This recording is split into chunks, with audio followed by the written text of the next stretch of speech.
il traîne une vieille souffrance, on va dire. On va dire qu'il traîne en lui des pulsions qu'il arrive à retenir, à contenir et qui le font se transcender dans le travail, dans l'accumulation, dans la recherche de richesses perpétuelles. C'est-à-dire que le capitalisme, c'est un patient qui en veut toujours plus, qui veut toujours accumuler, accumuler, accumuler de l'argent, qui est souvent virtuel et qui oublie de vivre.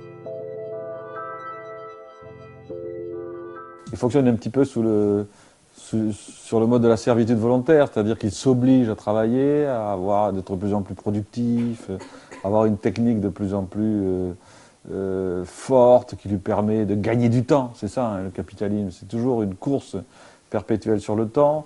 Il s'oblige à avoir des besoins qu'il n'arrive jamais à satisfaire, c'est-à-dire qu'au fur et à mesure qu'il satisfait ses besoins, il y a toujours des besoins nouveaux qui apparaissent, donc il est dans la frustration perpétuelle.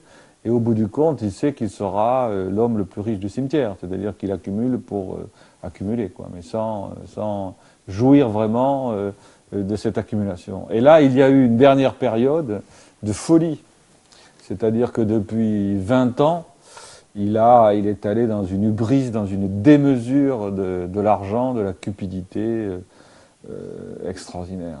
Et à partir de là, peut-être que lui-même cherche à se détruire, c'est possible, mais il va détruire ceux qui vont avec lui, c'est-à-dire le monde qui l'entoure et les hommes qui le portent. Donc il va très très mal, oui.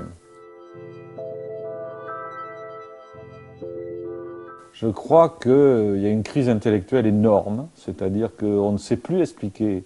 On explique mal, c'est vrai qu'on fait des références à la crise de 29, on fait des références à différents crashs, le crash de 87, le crash de la bulle high-tech ou des choses comme ça, mais on sent qu'il y a quelque chose de plus profond derrière. Et que sans doute, il y a un problème de partage, un problème de rapport à l'argent, un problème d'inégalité terrible, et qu'il y a sans doute un au-delà du capitalisme. C'est-à-dire que ce n'est pas la fin de l'histoire, le capitalisme, contrairement à ce qu'on a cru. C'est certainement pas le socialisme, l'avenir du capitalisme non plus, je ne crois pas, mais il y a peut-être quelque chose à inventer. Et on est en difficulté, on cherche à comprendre. C'est le thème de l'analyse, hein. On cherche à se comprendre pour changer, et changer son comportement. Alors pour l'instant, il a de la perfusion. On va dire qu'on lui donne de la liquidité sans arrêt, on le sauve, quoi. Il est vraiment très très bas, donc il est sous perfusion. Il y a ces plans mirifiques qui sont des plans d'emprunt, c'est-à-dire qu'il y a énormément d'épargne dans le monde, il ne faut pas se leurrer. Bon, s'il n'y avait pas toute cette épargne, on ne pourrait pas emprunter autant et sauver les banques américaines, faire des plans de relance qui vont équivaloir à 10% du PIB américain. Bon, il y a tous ces plans en France, en Allemagne, en Europe, etc. Donc, en ce moment-là, on est en train de faire ce qu'on n'avait pas fait en 29, c'est-à-dire justement, il avait coupé les vivres en 29. Là, on lui donne beaucoup de liquidités. Mais au-delà, il va y avoir, à mon avis, une thérapie, quoi. Une thérapie qui va parler du partage et du rapport des hommes au travail et des rapports des hommes à l'argent. Il faut voir que la crise du capitalisme, c'est une crise du rapport à l'argent. Donc il va falloir trouver autre chose. Est-ce qu'il est encore temps? Il y a des possibilités, il y a des sorties terribles, funestes. Ce qu'on évoque à la fin du livre, c'est-à-dire la possibilité du Nil. C'est-à-dire que l'élite ne comprenne pas ce qui se passe, ou ne veuille pas comprendre, se referme sur elle-même et accepte un monde où il y a une minorité hyper protégée, de super privilégiés, dans un environnement encore à peu près potable. C'est-à-dire c'est la possibilité du Nil, quoi. Le roman de Houellebecq, mais qui est vraiment quelque chose de très concret, c'est-à-dire qu'on peut imaginer des ghettos de riches, quoi, et puis une immense majorité du monde qui végéterait dans le bidonville et dans la pauvreté. Ça, c'est une des sorties possibles.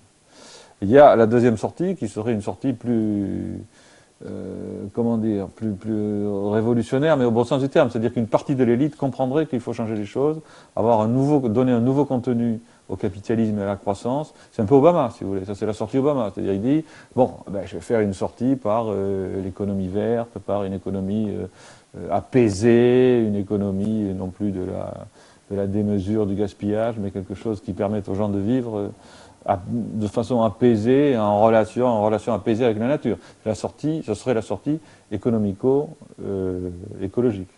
Et puis il y a la troisième sortie, qui n'est pas à exclure non plus, c'est la sortie révolutionnaire, mais par le bas, c'est-à-dire que c'est la révolte. Ce qu'on voit en Guadeloupe ou ailleurs, où une partie des gens ne supportent plus vraiment ce qui se passe, et alors là, à ce moment-là, ce seraient les démagogues, les populistes, ce qui s'est passé dans les années 30, quoi, où ça a été les fascismes et les communismes qui ont pris le pouvoir.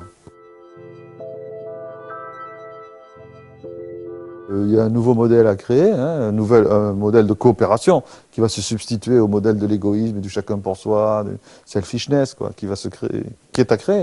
Le modèle de Linux, moi c'est pour ça que j'adore Linux, moi, parce que c'est un modèle de coopération Linux. Coopération intelligente et productive. Attention, hein, c'est pas, ça prouve que la coopération parfois est plus productive que le selfishness, que l'égoïsme, que le marché. Donc ça, ben voilà, c'est ça qui est inventé. Alors ça peut venir. Plus une bonne symbiose économie-écologie, bon, ben, on s'en tire. Sinon, bon, on va vers la catastrophe, hein, vers une catastrophe assez rapide, à mon avis, en plus. Assez rapide, ouais. Bonne implosion démographique, catastrophe écologique forte, une génération, quoi. Ça va vite, hein. 20 ans, ça va vite. Ouais.